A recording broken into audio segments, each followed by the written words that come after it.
The path of clarity. Yosuke awoke before dawn, as he did every morning. He slipped out of his futon quietly, careful not to disturb his sleeping wife, Michiko.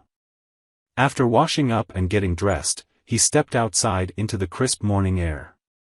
The moon was still visible in the pre-dawn sky, and frost covered the ground.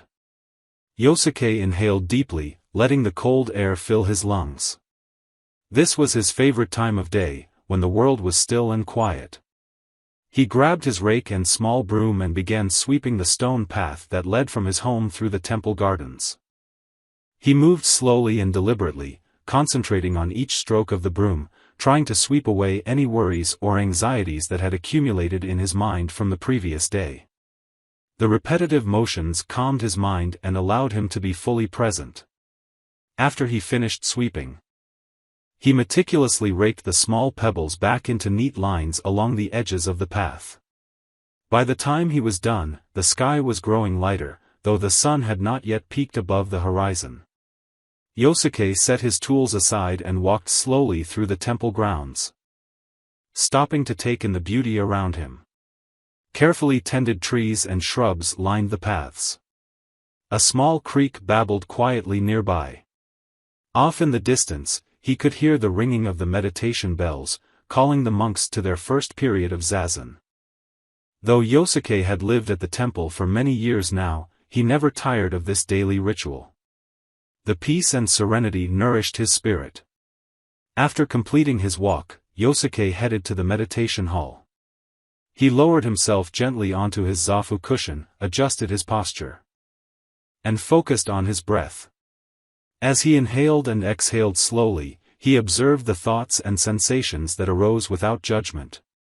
When the bells rang out again, he opened his eyes, feeling grounded and present.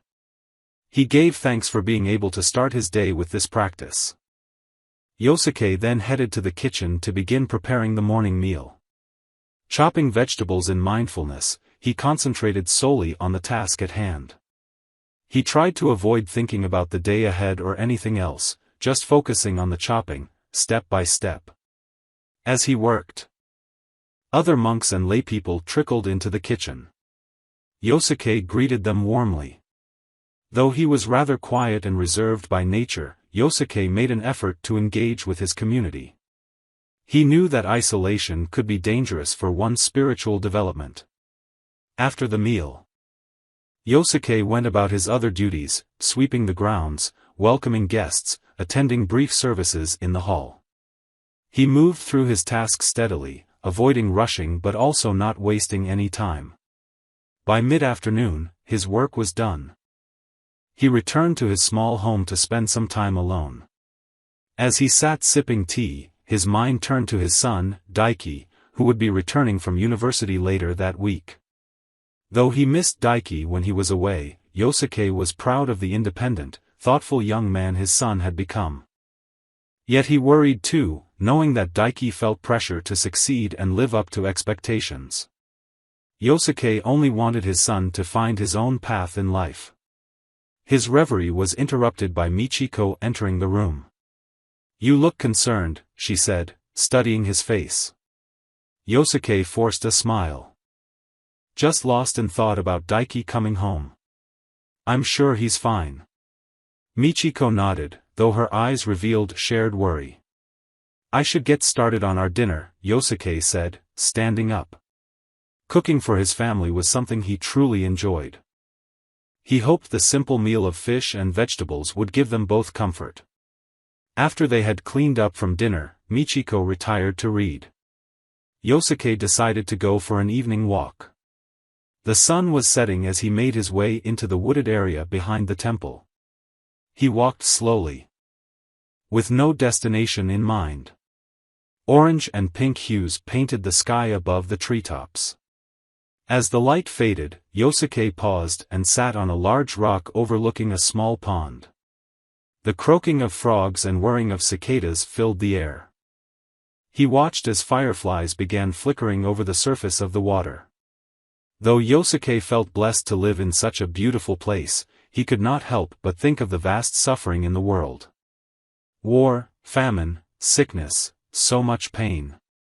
He wished he could do more to help, but as just one monk, he felt limited. As his frustration grew, Yosuke tried to return his focus to the present moment. He concentrated on the feel of the rock beneath him, his steady breaths, the reflection of the moon rippling in the pond. His restless mind began to settle. He thought of all the wise teachers who had come before him, contemplating the very same questions. They had passed down their learnings, and all he could do was follow their example. Be present, live ethically, cultivate compassion, that was enough. After this reminder, Yosuke felt at peace again. He sat for a while longer, until it grew too dark to see. Then he slowly made his way back through the forest, his robe swishing softly around his ankles. Upon returning home, Yosuke peeked in on his wife, who was already asleep. He slid open the door to the small room where his Zafu and Zabuton waited. Kneeling, he let his body and mind go soft. He focused on the flickering flame of the single candle until his eyelids grew heavy. As he drifted off, he reflected on the day's events. Though nothing momentous had occurred, it had been a good day. Waking before dawn, meditating, working diligently, enjoying simple meals, and spending precious time with his family, these small joys were enough. There was beauty and meaning to be found here. With this thought soothing his mind, Yosuke fell into a deep, dreamless sleep. The next morning brought even more tranquility. After rising as usual well before sunrise and completing his morning rituals, Yosuke decided to visit his favorite spot on the temple grounds. There was a small wooden bench under a cherry tree that overlooked the lotus pond. No matter the season, Yosuke found sitting here brought him equanimity and clarity. He settled himself on the smooth bench and gazed out at the water. The pink lotus buds were beginning to bloom, their delicate petals starting to unfold. A few early risers among the flowers had fully opened to reveal their yellow centers. The morning breeze caused ripples on the surface of the pond. Yosuke watched as koi fish swam lazily back and forth. At the water's edge, a frog croaked and then leapt in, disappearing below the murky green water with hardly a splash. Though the chaos of the outside world seemed far away in this haven, Yosuke carried a sadness he could not shake. His dear teacher, Master Daiyu, had passed away last winter. Yosuke had known the elderly monk since he was a boy. Master Daiyu had always been patient and kind. He radiated a peaceful energy that put all those around him at ease. He spent many long hours guiding Yosuke gently but persistently toward greater understanding. Yosuke felt lost without Master Daiyu's wisdom to rely upon. Though the other monks and teachers did their best to fill his role, no one could replace his special blend of compassion, insight, and humor.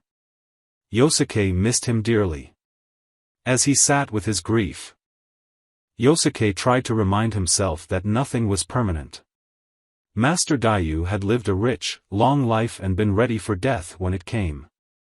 Wherever his spirit was now, he was surely at peace. A petal floated down from the cherry tree and landed in Yosuke's lap, as if a message from his dear teacher. He knew Master Daiyu would not want him to be sad. He would want Yosuke to continue living mindfully, walking the path with joy. Yosuke's melancholy began to lift. He sat observing the pond a while longer, then headed to the meditation hall with a lightened heart, ready to continue on without his teacher beside him. Over the next few days, Yosuke kept up his regular routines. Periods of sitting and walking meditation provided space for reflection, while his work around the grounds anchored him in the present. Every moment was an opportunity to delve deeper into himself.